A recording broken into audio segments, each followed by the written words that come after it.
ముందుగా సమూహకు సలాం. నా కవితా శీర్షిక ప్రశ్నలు.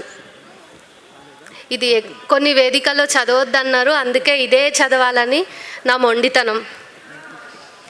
కాలం రెపరెపలాడుతున్న జెండా, దాని రంగే వెలసిపోతుంది.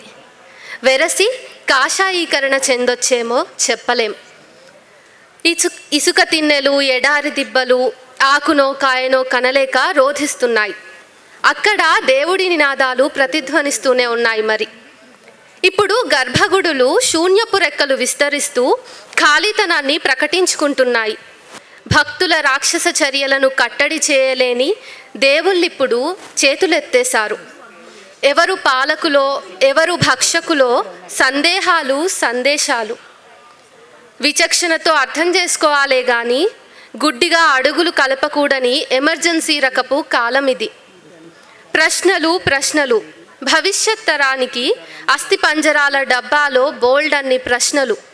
అవి ఈరోజు రేపు ఎప్పటికీ సమిసిపోవు. గడ్డిపూల వాసనలు చూసే తీరిక ఉండదు.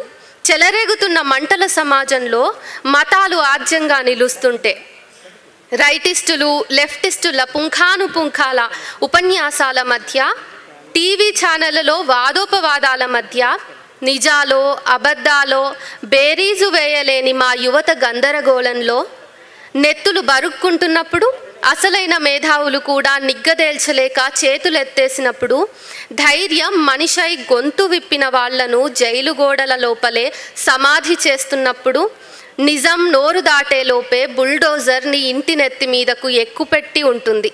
ఇక భవిష్యత్ అంతా అచ్చంగా ప్రశ్నలే అవ్వకపోతే నన్ను అడగండి.